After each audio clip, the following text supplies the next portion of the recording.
Sapi kurban acak-acak isi minimarket, hewan ini kabur saat akan disembelih. Seluruh jemaah haji Indonesia berada di Mina masuk tahapan lontar jumroh. Pesawat Amerika Serikat dan Israel membombardir kapal-kapal Iran dekat Selat Hormuz.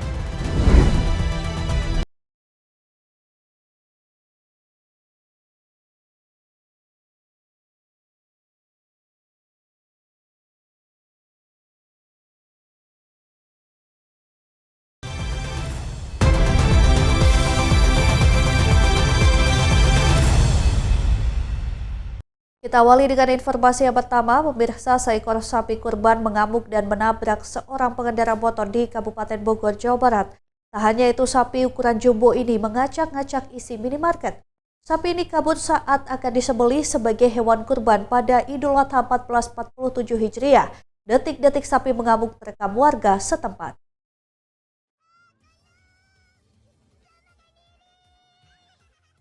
Aku pasrahkan diriku sepenuhnya pada saat ini. Ini dia video amatir warga menampilkan seekor sapi kurban mengamuk dan menabrak pengendara sepeda motor saat kabur dan lari di jalanan pada Rabu 27 Mei 2026. Setelah berkeliaran di jalanan, sapi masuk ke sebuah minimarket. Diketahui kejadian ini terjadi di Jalan Raya Lewiliang, Kabupaten Bogor, Jawa Barat.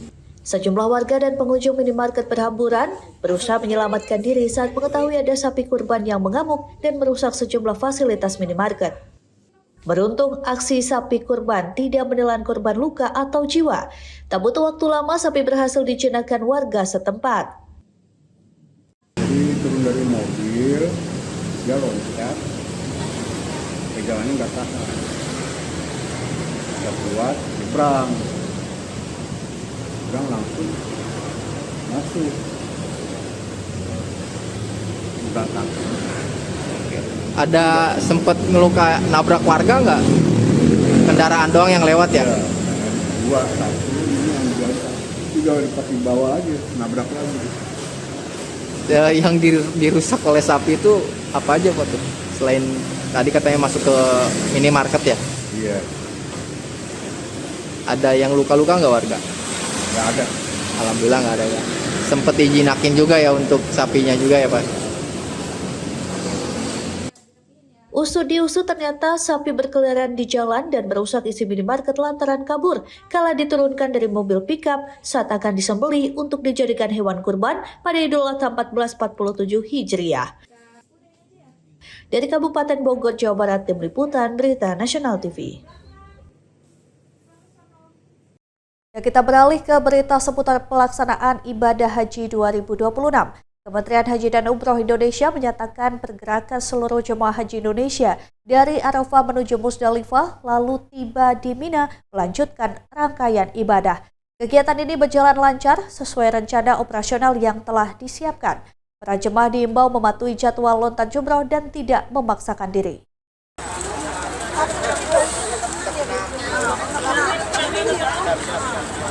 Kementerian Haji dan Umroh Indonesia memastikan seluruh proses pergerakan jemaah haji Indonesia pada fase puncak ibadah haji atau Ar-Musna berjalan lancar, tertib dan terkendali. Seluruh jemaah haji Indonesia telah diberangkatkan dari Arafah menuju Musdalifah, lalu tiba di Mina untuk melanjutkan rangkaian ibadah. Kemenhaj menyebut proses pergerakan jemaah berjalan sesuai rencana operasional yang telah disiapkan. Saat ini fokus layanan haji Indonesia diarahkan pada pendampingan jemaah selama berada di Mina, terutama saat mabit dan lontar jumroh.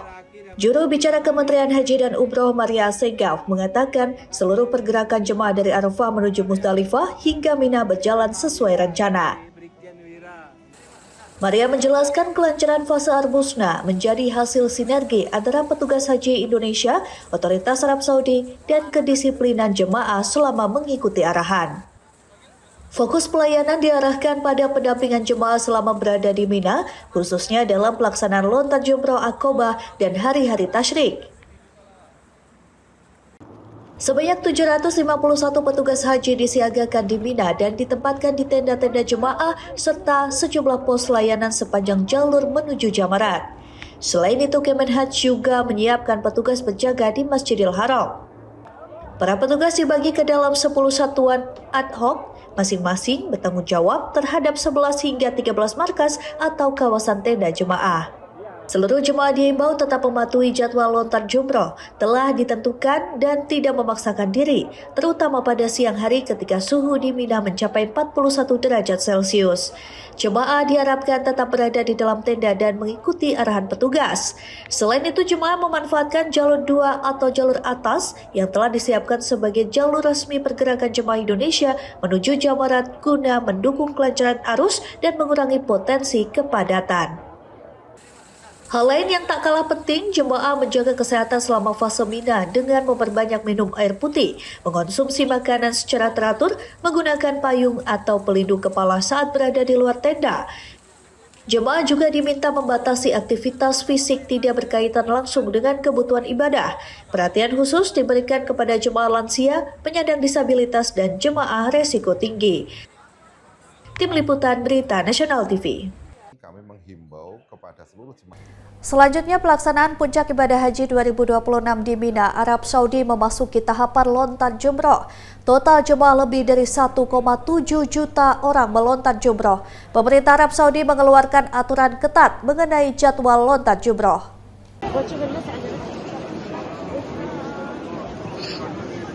Pelaksanaan puncak ibadah haji 2026 di Mina, Arab Saudi memasuki tahapan lontar jumroh. Berdasarkan data resmi, total jemaah melontar jumroh lebih dari 1,7 juta orang dengan mayoritas berasal dari luar kerajaan Arab Saudi. Lontar jumroh Aqobah dilakukan sebagai simbol penolakan terhadap godaan setan, sekaligus menjadi bagian dari rangkaian ibadah pada Hari Raya Idul Adha di Mina. Setelah pelaksanaan lontar jumroh Aqobah pada 10 Zulhijjah atau Rabu 27 Mei 2026, jemaah dijadwalkan melanjutkan mabit atau bermalam di Mina untuk menjalani rangkaian ibadah berikutnya. Jemaah haji kembali melaksanakan lontar jumroh terhadap 3 jumroh sekaligus, yakni jumroh ula, jumroh wusta, dan jumroh Aqobah pada 11, 12, dan 13 Zulhijjah atau hari-hari tasyrik. Pada Jumat 29 Mei 2026 atau 12 Zulhijjah, jemaah kembali diberi kesempatan melaksanakan lontar jumroh dan memilih skema nafar awal, yakni meninggalkan Mina lebih awal menuju Mekah setelah menyelesaikan rangkaian wajibnya. Mengenai jadwal lontar jumroh, pemerintah Arab Saudi mengeluarkan aturan ketat. Jemaah dilarang melakukan aktivitas di luar tenda antara pukul 10 hingga 14 waktu setempat guna menghindari resiko kesehatan akibat suhu ekstrim mencapai 44 derajat Celcius. Tim Liputan Berita Nasional TV. Ya, kabar berikutnya, sebuah angkutan kota B01 jurusan Kapuk Cengkareng terbakar di Jalan Kapuk Raya Cengkareng, Jakarta Barat. Tidak ada korban jiwa dalam peristiwa ini, namun sopir angkot menghilang saat kebakaran terjadi.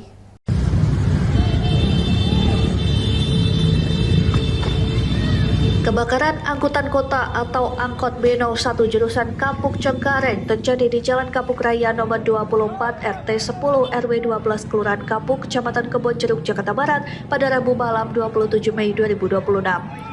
Menurut keterangan warga, kala itu angkot baru saja tiba dan parkir di pinggir jalan sebelum api tiba-tiba muncul dari bagian kendaraan. Warga yang berada di lokasi berupaya memadamkan api menggunakan peralatan seadanya seraya menunggu kedatangan petugas pemadam kebakaran. Api muncul dengan cepat hingga menimbulkan kepanikan. Saat itu, Jalan Kapuk Raya dalam kondisi ramai yang dilalui kendaraan dan aktivitas warga. Petugas pemadam kebakaran tiba di lokasi berhasil melokalisir titik api sebelum merambat ke kendaraan lain. Akibat kebakaran ini, bagian depan dan tengah angkot gosong terbakar. Hingga kini penyebab pasti kebakaran masih dalam penyelidikan. Dugaan awal mengarah pada korsleting listrik atau gangguan mesin kendaraan. Saat kebakaran terjadi, sopir angkot menghilang. Langsung kebakar gitu? Enggak, lagi pas mau datang diem langsung ada dan udah di mana itu langsung parkir langsung ada apa? Oh, ini cepet deh kebakar, padamnya cepet di Iya, sama warga langsung buru-buru aja itu langsung di ini. Supirnya mana, abang? Ya supirnya mungkin panik lah, sempat ada tapi kan paniknya tahu kemana itu. Kenal supirnya enggak? Kalau ini kenal sih. Kenal. Supirnya. Ya ada sih supirnya. Insiden ini tidak menelan korban jiwa maupun luka, namun kebakaran sempat membuat lalu lintas di lokasi kejadian mengalami kemacetan. Tim Liputan Berita Nasional TV. Selanjutnya kita akan pantau kondisi arus lalu lintas terkini yang akan disampaikan petugas NTMC Korlantas Polri. Berikut laporannya. Selamat sore pemirsa, kami laporkan situasi lalu lintas secara langsung dari Simpang Halim, Perdana Kusuma, Jakarta Timur, di mana dapat kita lihat bersama sore hari ini lalu lintas dari arah Gatot Subroto maupun dari arah MT Haryono yang akan menuju ke arah Halim dalam situasi ramai cenderung tersendat. Sudah terlihat adanya peningkatan volume kendaraan pada sore hari ini. Lalu lintas didominasi oleh kendaraan roda 4 pribadi. Kemudian untuk lalu lintas dari arah Halim maupun dari arah exit tol Halim yang akan menuju ke arah Pancoran dan yang akan mengarah ke Semanggi dalam situasi ramai lancar. Perlambatan kecepatan kendaraan hanya menjalan traffic light sepanjang 100 meter dan selepasnya dalam situasi ramai lancar. Dan lalu lintas dari arah Halim yang akan menuju ke arah Kampung Makassar dan yang juga akan menuju ke arah Cilitan dalam situasi relatif lancar. Diimbau untuk para pengendara untuk tetap menjaga batas aman kecepatan kendaraan Anda dan saling menghormati sesama pengguna jalan. Selanjutnya untuk lintas dari arah Cawang maupun dari arah Kramat Jati dan Cilitan yang akan menuju ke arah Halim dalam situasi ramai dan tersendat. Perlambatan kecepatan kendaraan di belakang traffic light sepanjang 150 meter dan selepasnya dalam situasi ramai dan tersendat. Lalu lintas didominasi oleh kendaraan roda 2 dan kendaraan melaju dengan kecepatan berkisar 30 hingga 40 km per jam. Untuk lalu lintas dari arah exit tol Halim yang akan menuju ke arah Semanggi dan yang akan mengarah ke MT Haryono dalam situasi ramai lancar. Diimbau untuk para pengendara untuk tetap menjaga batas aman kecepatan dan ikuti arahan dari petugas kami yang berada di lapangan. Dan untuk informasi selengkapnya, Anda dapat menghubungi call center kami di 1500669, stop pelanggaran, stop kecelakaan, keselamatan milik kita bersama, dan salam presisi. Pemirsa, usai jeda kami akan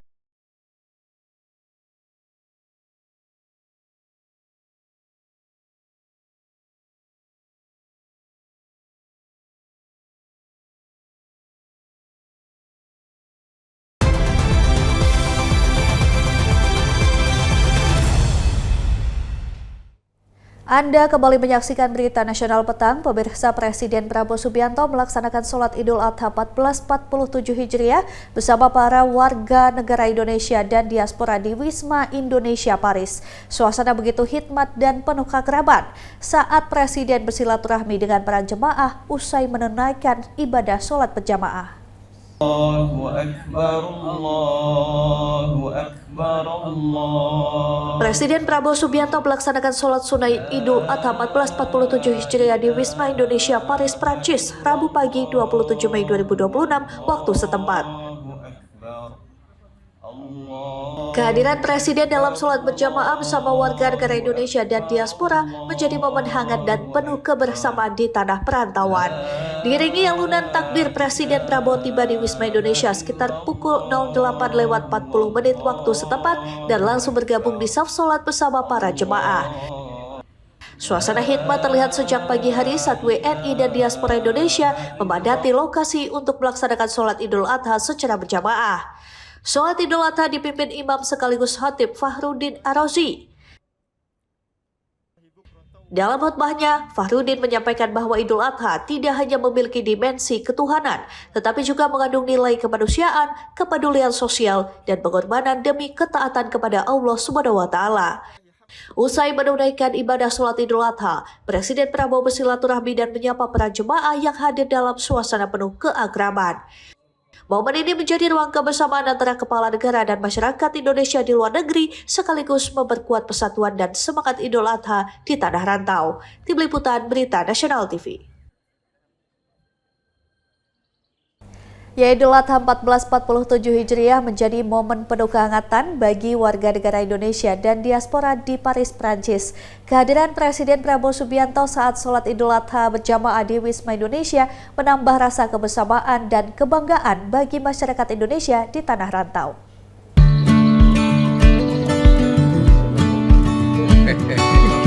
Cepat lulus. Ya.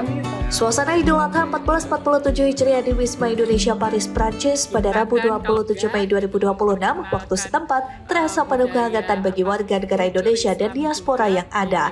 Kehadiran Presiden Prabowo Subianto saat sholat Idul Adha berjamaah menjadi momen spesial, menambah rasa bangga dan kebersamaan bagi masyarakat Indonesia di tanah rantau.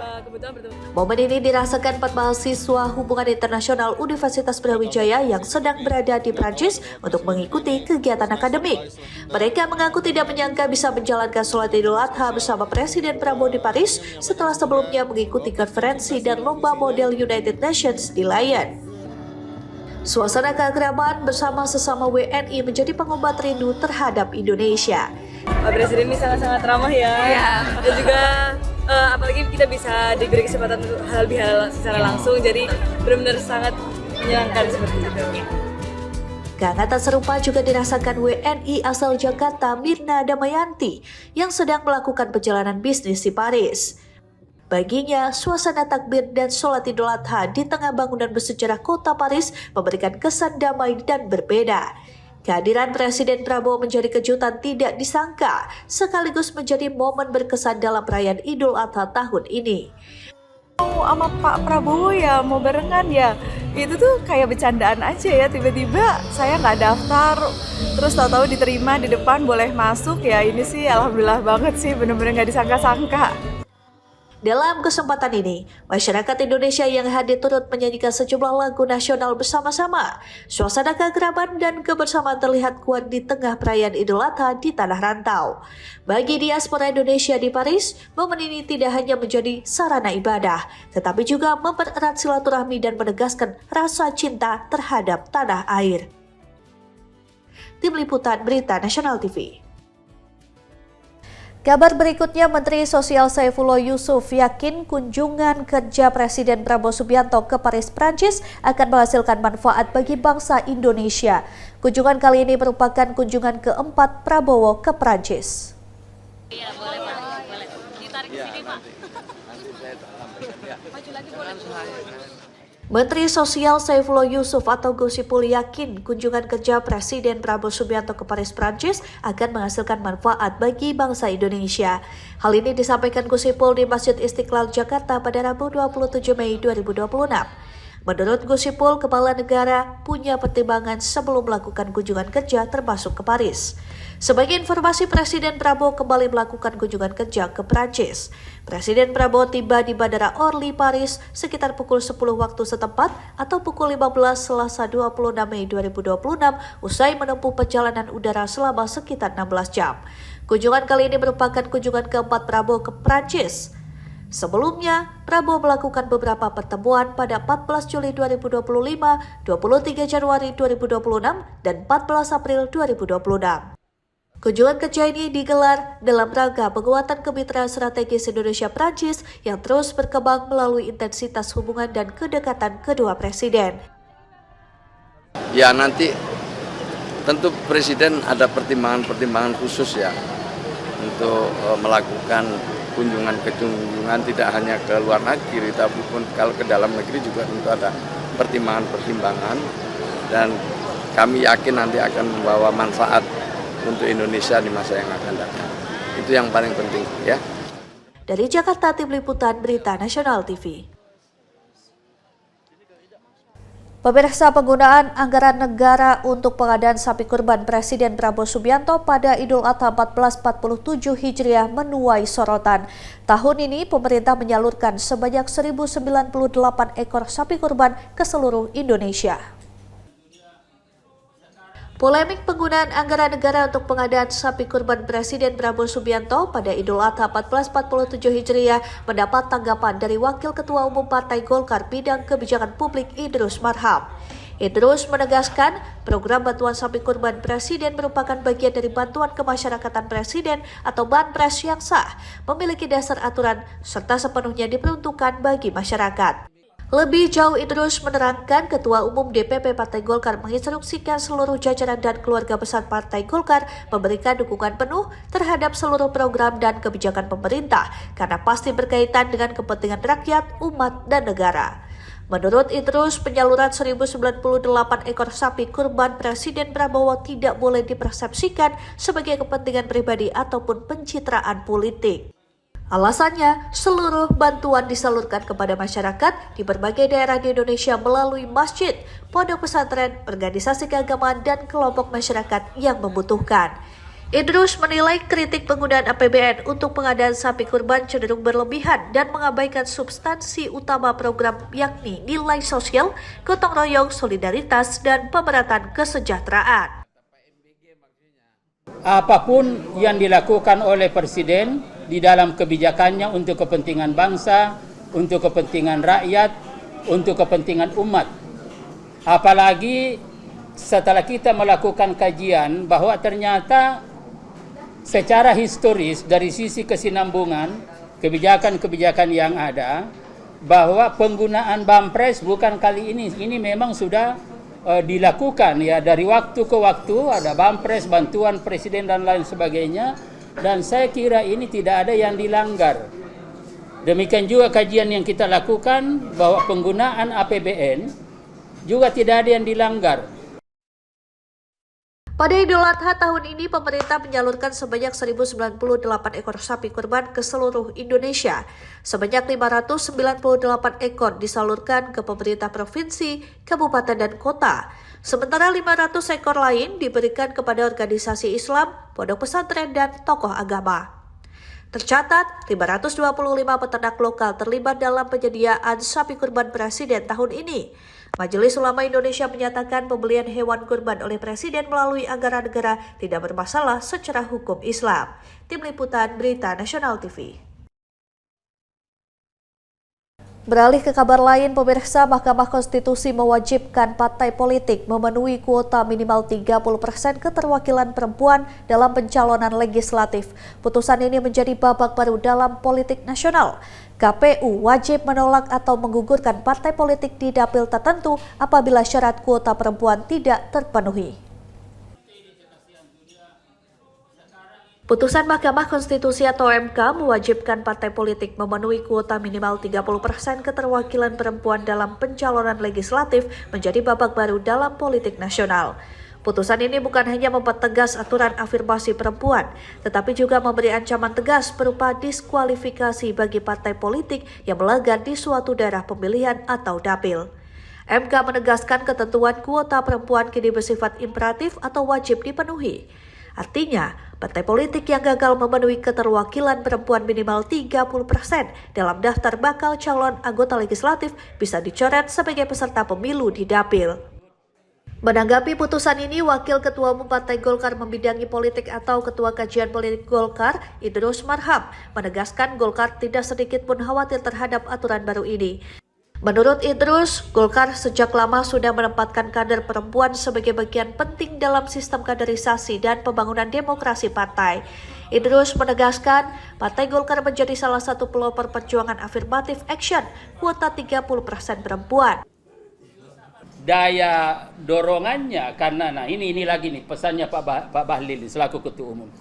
Kami ingin Partai Golkar, kalau kita sudah bicara tentang format ideal, berarti kita melakukan sesuatu karena kesadaran, bukan karena keterpaksaan. Kita melakukan bagaimana supaya 30% terpenuhi bukan karena terpaksa, karena ada putusan MK.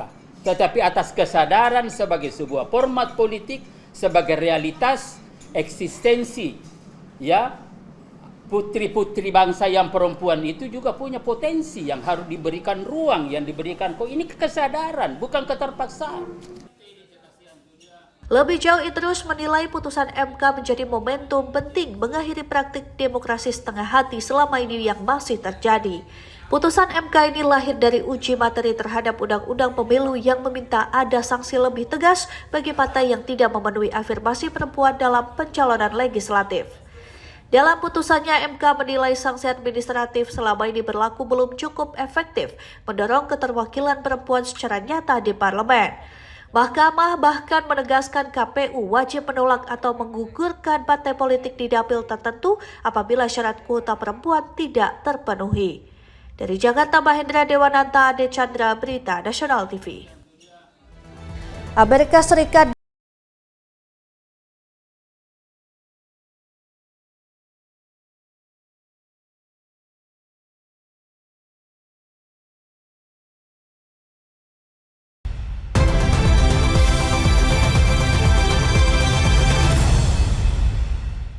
Terima kasih Anda masih bersama kami, pemirsa. Pesawat Amerika Serikat dan Israel membombardir kapal-kapal Iran dekat Selat Hormuz.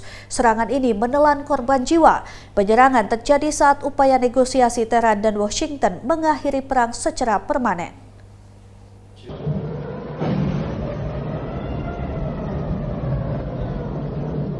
Pesawat Amerika Serikat dan Israel menyerang kapal-kapal Iran di selatan Pulau Larak dekat Selat Hormuz pada Selasa 26 Mei 2026. Insiden ini dilaporkan menelan korban tewas. Kantor berita Iran, Fars, melaporkan sejumlah warga Iran tewas akibat serangan Amerika Serikat dan Israel. Anadolu menyebutkan jumlah korban tewas sebanyak 4 orang. Amerika Serikat dan Israel agresif menyerang Iran saat upaya negosiasi akhiri perang secara permanen. Pada Senin 25 Mei 2026, beberapa jam usai delegasi Iran tiba di Qatar membahas negosiasi, pasukan Amerika Serikat menggempur lokasi peluncuran rudal di dekat Bandar Abbas, Iran, dan kapal-kapal akan memasang ranjau. New York Times melaporkan Komando Pusat Amerika Serikat menyatakan serangan ini sebagai tindakan defensif, melindungi pasukan dari ancaman ditimbulkan pasukan Iran. Pejabat Amerika Serikat mengatakan rudal Iran mengancam hampir 2 lusin kapal perang Angkatan Laut, termasuk 2 kapal induk dan pengawalnya di Teluk Oman dan Laut Arab. Perang di Iran pecah sejak Sabtu 28 Februari 2026. Kala itu Amerika Serikat dan Israel bergempur Iran hingga menewaskan pemimpin tertinggi Ayatollah Ali Khamenei dan pejabat tinggi pertahanan Iran. Iran membalas serangan di hari yang sama. Teheran meluncurkan balasan ke Israel dan aset militer Amerika Serikat di negara-negara Teluk. Iran menutup Selat Hormuz menekan kedua musuhnya. Iran dan Amerika Serikat sepakat gencatan senjata pada Rabu 8 April 2026. Meski demikian, serangan kedua pihak mewarnai di Selat Hormuz. Saat ini Amerika Serikat dan Iran mengupayakan negosiasi damai. Kedua pihak tak kunjung menemui kesepakatan. Amerika Serikat ingin menghancurkan nuklir Iran atau memindahkan uranium sudah diperkaya, namun Iran menolak.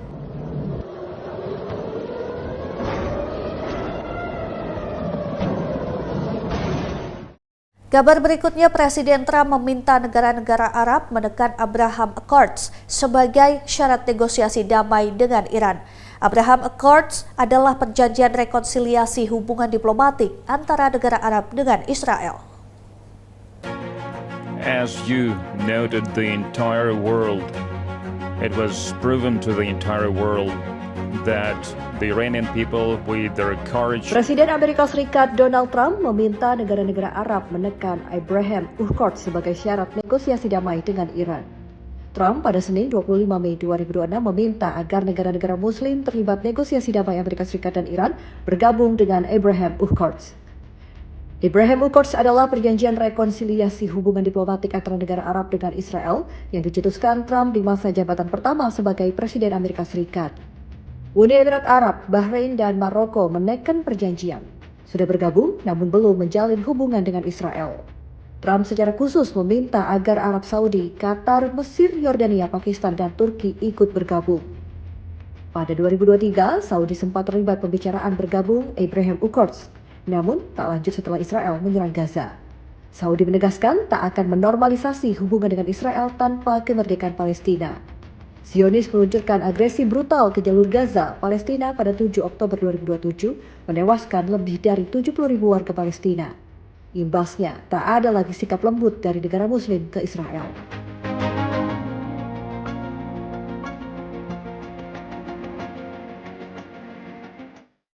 Keretakan hubungan antara Amerika Serikat dan Israel semakin terlihat. Trump ingin meraih kesepakatan baru dengan Iran dengan cara menekan sanksi ekonomi dan militer. Sedangkan Israel berupaya memperlambat program nuklir Iran sebelum bisa memproduksi senjata nuklir.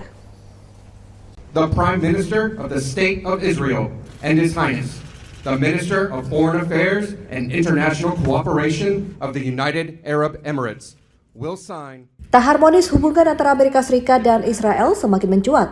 Presiden Amerika Serikat Donald Trump dilaporkan berseteru dengan Perdana Menteri Israel Netanyahu mengenai perang Iran. Prioritas Trump meraih kesepakatan baru dengan Iran dengan cara menekan sanksi ekonomi dan militer. Bagi pemerintah Netanyahu, bukan hanya isi perjanjian, melainkan asumsi Iran akan mematuhi dalam jangka panjang. Ini membuat Netanyahu berusaha menggagalkan perundingan damai Amerika Serikat dan Iran. Dilaporkan, Israel begitu senang saat negosiasi Teheran dan Washington gagal di Islamabad pada pertengahan April 2026. Saat ini perundingan damai kembali bergulir. Iran menuding Israel berupaya menggagalkan upaya Amerika Serikat dan Teheran mencapai kesepakatan perundingan mengakhiri perang. Netanyahu berulang kali menelpon Trump menegaskan operasi militer ke Iran belum selesai terlepas dari gencatan senjata tanpa batas. Iran memperingatkan meski ada kemajuan dalam perundingan, namun Teheran dan Washington belum dekat mencapai sepakat akhiri perang. Salah satu alasan membuat Israel ingin Amerika Serikat berperang dengan Iran adalah soal nuklir. Israel selalu memandang Iran sebagai ancaman. Tel Aviv tak ingin negara para mullah memproduksi nuklir. Bertahun-tahun, Israel berupaya memperlambat program nuklir Iran sebelum bisa memproduksi senjata nuklir. Israel kemungkinan besar tidak akan berbuat banyak mencoba mempercepat perubahan rezim karena melihat pemerintah Iran masih jauh dari ambang kehancuran. Israel kemungkinan besar tidak akan menyerang Iran kecuali diajak operasi oleh Amerika Serikat.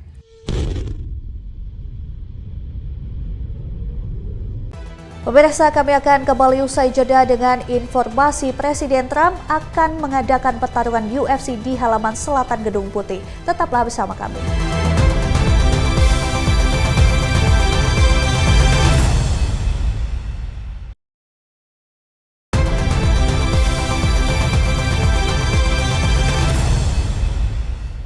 Anda masih bersama kami di Berita Nasional Petang. Pemirsa, pemimpin Korea Utara Kim Jong-un menguji coba rudal yang dipandu kecerdasan buatan atau AI untuk pertama kali.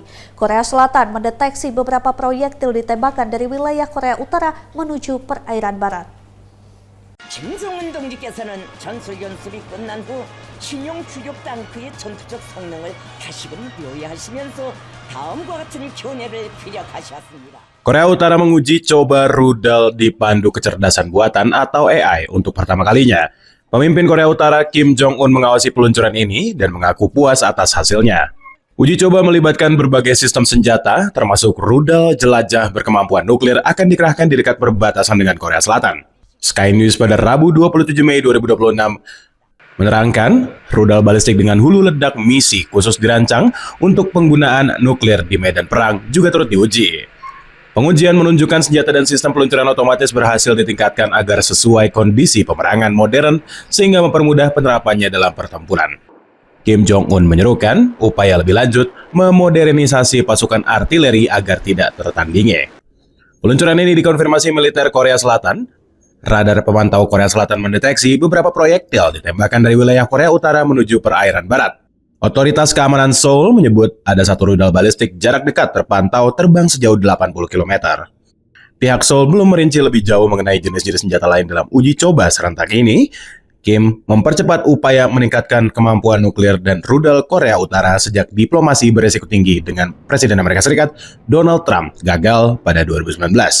Pemimpin Korea Utara ini mengambil sikap keras terhadap Korea Selatan sebagai musuh negaranya dan berupaya memutuskan hubungan telah lama terjalin. Korea Utara dikenai berbagai sanksi PBB yang melarang pengembangan senjata nuklir dan penggunaan teknologi rudal balistik. Pembatasan berulang kali dilanggarnya. Peluncuran pada Selasa 26 Mei 2026 merupakan yang pertama bagi Korea Utara dalam 37 hari dan uji coba ke-8 sepanjang tahun 2026.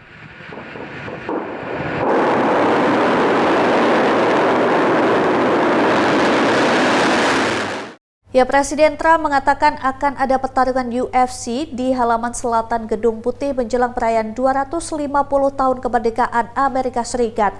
Acara diberi nama UFC Freedom 250 yang akan digelar pada Minggu 14 Juni 2026. Gedung Putih mulai pembangunan arena pertarungan UFC di halaman selatan menjelang perayaan 250 tahun kemerdekaan Amerika Serikat. Diketahui Amerika Serikat merayakan Hari Kemerdekaan setiap tanggal 4 Juli, memperingati disahkannya Deklarasi Kemerdekaan pada tahun 1776. Pekerja merakit lengkungan berbentuk kubah dan area pementasan. Lengkungan akan membentuk cincin berbentuk segi 8 dikelilingi pagar kawat dan ribuan tempat duduk sementara. Presiden Amerika Serikat Donald Trump mengatakan proyek ini akan menjadi acara terbesar pernah diadakan UFC dengan menampilkan arena di luar pintu depan Gedung Putih. Dikutip dari BBC pada Rabu 27 Mei 2026, acara ini diberi nama UFC Freedom 250 dijadwalkan digelar pada Minggu 14 Juni 2026 dengan biaya $60 juta Amerika Serikat atau sekitar 1 triliun rupiah untuk proyek ini. Terlepas promosi besar-besaran, acara ini hanya akan menampilkan 2 pertarungan perebutan gelar juara sebagai laga utama. Alex Pereira dari Brazil akan berhadapan dengan Cyril Jane dari Prancis memperebutkan gelar juara interim kelas berat UFC. Ilia Topuria dari Georgia akan menghadapi juara interim saat ini, Justin Gage, dalam pertarungan kelas ringan. Gedung Putih sebelumnya pernah menjadi tempat penyelenggaraan acara dan kegiatan olahraga rekreasi, tetapi pertunjukan UFC ini akan menandai acara olahraga profesional pertama di halaman Gedung Putih. Acara ini menandai pembangunan Gedung Putih dalam serangkaian proyek pemerintahan Donald Trump mengubah tampilan. Sejak kembali ke Gedung Putih, Donald Trump merenovasi Gedung Putih, diantaranya mengubah Taman Mawar menjadi teras dan merobohkan sayap timur memberi ruang dansa baru.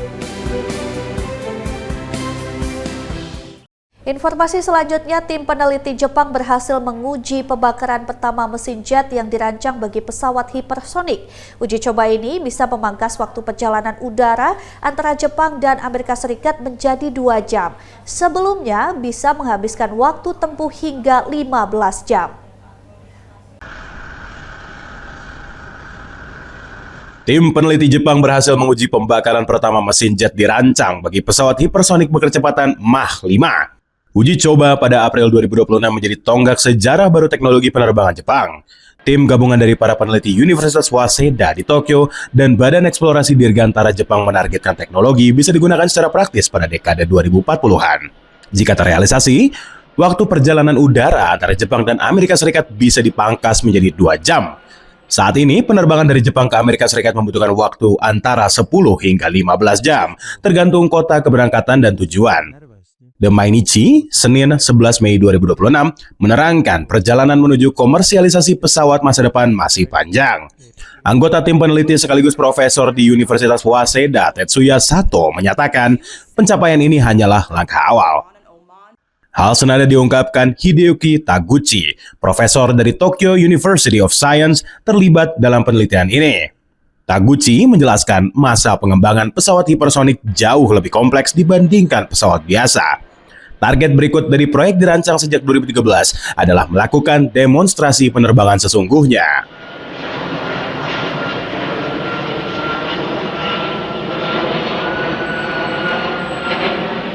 Pemirsa,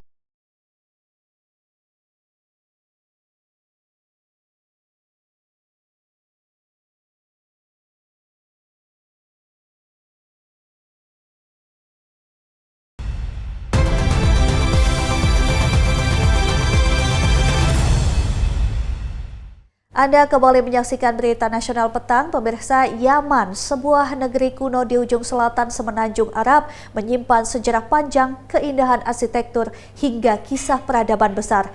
Negeri memiliki peradaban besar, Yaman menjadi tanah kaya budaya, tradisi, dan keindahan alamnya. Sana'a. Ibu kota Yaman berdiri di ketinggian lebih dari 2.200 meter di atas laut. Kota tua Sana'a tercatat sebagai warisan dunia UNESCO dengan rumah-rumah bata tanah liat berornamen kaca mozaik, seakan membawa kita ke masa ribuan tahun lalu. Di Sana'a juga berdiri Masjid Agung Sana'a yang merupakan salah satu masjid tertua dalam sejarah Islam, peninggalan sejak abad ke-7.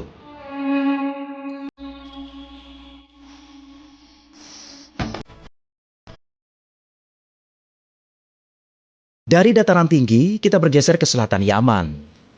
Inilah kota Aden, kota pelabuhan menghadap langsung ke Laut Arab. Sejak ribuan tahun lalu, Aden menjadi pintu perdagangan dunia hingga pada abad ke-19 dan Inggris menjadikannya pangkalan kolonial.